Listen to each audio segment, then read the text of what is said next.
Hello friends, welcome to Guntur RJ cookings. ఈరోజు మన ఛానల్లో కారపు బూందీ ఎలా చేయాలో చూపించబోతున్నాను. కారపు బూందీ చూడడానికి చాలా ఈజీగా అనిపిస్తుంది. కాకపోతే చాలామంది బూందీ చేసేటప్పుడు బూందీ రౌండ్గా షేప్ లేకుండా వస్తుంది.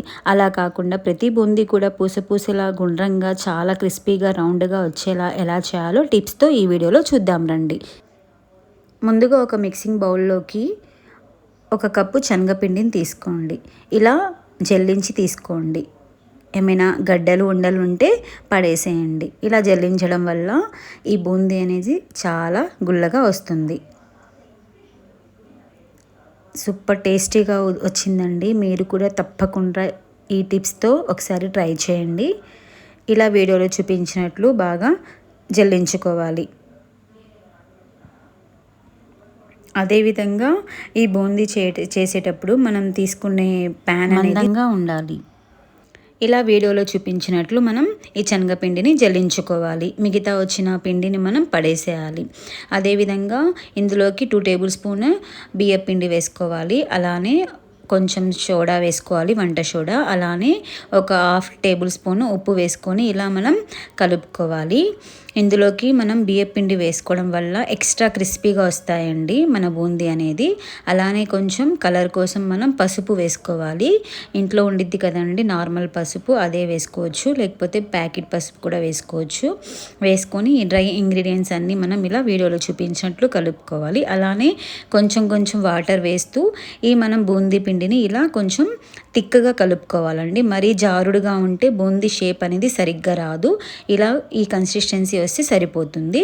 అలానే ఈ బూందీ వేయటానికి ఆయిల్ అనేది చాలా బాగా హీట్గా ఉండాలండి. అంటే పొగలు రావాలండి. మనం బూందీ వేసేటప్పుడు చాలా గ్రౌండ్గా గుల్లగా రావాలంటే ఇలా వీడియోలో చూపించినట్లు కొంచెం పిండిని వేస్తే వెంటనే ఇలా పైకి వచ్చేసేయాలండి. అలా వచ్చినప్పుడు పర్ఫెక్ట్గా మనకి ఆయిల్ ఈ బూందీ కోసం వేడైంది అని అర్థం అండి.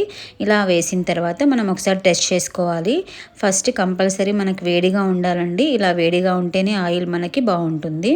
అలానే మనం ఈ గరిటతో అయినా వేసుకోవచ్చు, దీంతో అయినా వేసుకోవచ్చు అండి. మన బూందీ అనేది చిల్లులు గరిటతో వేసుకోవచ్చండి. ఎలా వేయాలో చూద్దాం రండి. ఇలా 1 స్పూన్ శనగపిండిని తీసుకొని ఇలా చిన్నగా ఇలా వీడియోలో చూపించినట్లు మనం స్లోగా ఈ పిండిని ఇలా చేసుకోవాలండి. వీడియోలో చూపించినట్లు స్లోగా మనం తిప్పాలండి. అప్పుడు మనకి రౌండ్గా వస్తాయండి. ఈ పిండి కన్సిస్టెన్సీ అనేది కొంచెం థిక్గానే ఉండాలండి. కొంచెం జారుడుగా ఉంటే ఈ బూందీ అనేది సరిగ్గా రాదండి. షేప్ అనేది రౌండ్గా రాదండి. కొంచెం థిక్ కన్సిస్టెన్సీలో ఉండాలి ఈ పిండి అనేది. అలా కలుపుకోవాలండి. వీడియోలో చూపించాను కదండి, అలా కలుపుకోవాలి. కలుపుకొని ఒక 5 నిమిషాల వరకు వేయించాలండి. కొంచెం టైం పడుతుంది బూందీ వేయించేసరికి. మనం త్వరగా తీసేస్తే బూందీ అనేది మెత్తగా ఉంటుంది. టేస్ట్ సరిగ్గా ఉండదండి. ఇలా మనం బాగా బ్రౌన్ కలర్ లాగా ఫ్రై చేయాలండి.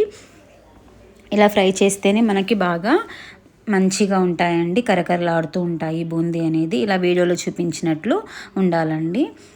ఈ కొంచెం బ్రౌన్ కలర్ వచ్చిన తర్వాత మనం తీసేయచ్చండి. చాలా సూపర్ టేస్టీగా, చాలా క్రిస్పీగా, గుల్లగా టేస్ట్ అయితే సూపర్ ఉంటుందండి. తప్పకుండా మీరు కూడా ఇంట్లో ట్రై చేయండి. ఇలా వీడియోలో చూపించినట్లు రావాలండి. ఈ కలర్లో వస్తే సరిపోతుంది. మనం బయటికి తీసిన తర్వాత ఇంకా ఎక్స్ట్రా కలర్ వచ్చేస్తుందండి కొంచెం వేడి తగ్గిపోయిన తర్వాత. అలానే ఈ మామూలుగా ఇప్పుడు మనం ఫస్ట్ బ్యాచ్ వేసాం కదా, సెకండ్ బ్యాచ్ వేసేటప్పుడు మనం ఈ పిండిని ఇలా మనం క్లీన్ చేసుకోవాలి. హోల్స్ అనేది మనకి క్లోజ్ అయిపోయి ఉంటాయండి. ఈ హోల్స్ అనేది క్లోజ్ కాకుండా మనం ఈ పిండిని మొత్తం మనం క్లీన్ చేసుకోవాలి. అప్పుడు మనం నెక్స్ట్ బ్యాచ్ వేసేటప్పుడు ఈ బూందీ అనేది చాలా రౌండ్గా సేమ్ ఫస్ట్ బ్యాచ్లో ఎలా వేసామో అలానే వస్తాయండి. ఈ టిప్ అనేది మర్చిపోకండి. ఇలా సెకండ్ బ్యాచ్లో కూడా మనం ఇలా వేసుకోవాలి. సేమ్ ఫస్ట్ బ్యాచ్లో వేసుకున్నట్టు వేసుకోవాలండి. వీడియోలో చూపించినట్లు చూడండి. చాలా మంచిగా రౌండ్గా వచ్చాయి. తప్పకుండా మీరు కూడా ట్రై చేయాల్సిన రెసిపీ అండి. నూనె పీల్చకుండా ఇంట్లో హెల్తీగా తయారు చేసుకోవాలి అంటే ఇలా ఒకసారి ట్రై చేయండి. అసలు నూనె పీల్చవండి, చాలా బాగుంటాయండి. ఇలా వేసి ఒక 5 నిమిషాల వరకు ఫ్రై చేయాలి. మీడియం టు హై ఫ్లేమ్లో ఫ్రై చేయాలండి. చాలా బాగుంటాయి. తప్పకుండా ట్రై చేయండి. అదేవిధంగా అందరూ వీడియో చూస్తున్నారు కానీ సబ్స్క్రైబ్ చేసుకోవట్లేదండి. తప్పకుండా ఈ వీడియో మీకు నచ్చినట్లయితే తప్పకుండా సబ్స్క్రైబ్ చేసుకొని లైక్ చేసి కమెంట్ చేయండి. అలానే షేర్ కూడా చేయండి. ఇలా మీరు సపోర్ట్ చేస్తే నాకు నేను మంచి మంచి వీడియోస్ చేసి పెడతానండి. ఇలా వీడియోలో చూపించినట్లు ఈ కలర్ వస్తే సరిపోతుందండి, ఇంకా తీసేసేయచ్చు. అలానే ఈ కారపు బూందీలోకి మరలా అదే ఆయిల్లోకి ఒక 2 టేబుల్ స్పూను వేరుశనగ గుండ్లు మనం ఫ్రై చేసుకొని వేసుకోవాలండి. చాలా టేస్ట్ చాలా బాగుంటుంది. కారపు బూందీలోకి ఎక్స్ట్రా క్రంచీగా చాలా బాగుంటుంది.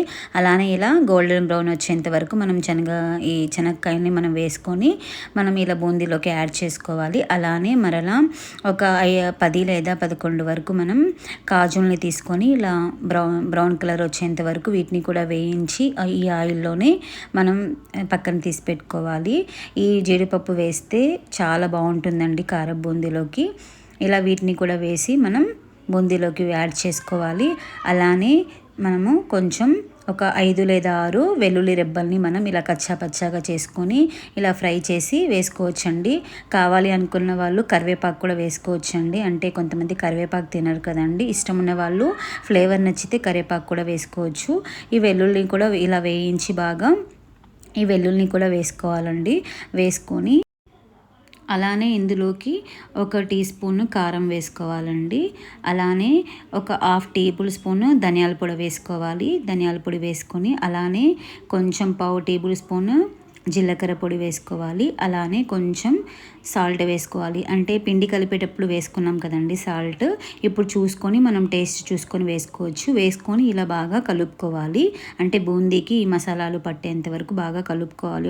ఒక నిమిషం వరకు కలుపుకొని తర్వాత సర్వ్ చేసుకోవాలి. చాలా చాలా టేస్టీగా ఉంటాయండి. చాలా బాగా ఎంజాయ్ చేస్తారు పిల్లలు కూడా. చాలా సూపర్ టేస్టీగా ఉన్నాయి. కరకరలాడుతూ చాలా క్రిస్పీగా రౌండ్గా షేప్ అయితే చాలా బాగా వచ్చింది రౌండ్గా. చూడండి ప్లీజ్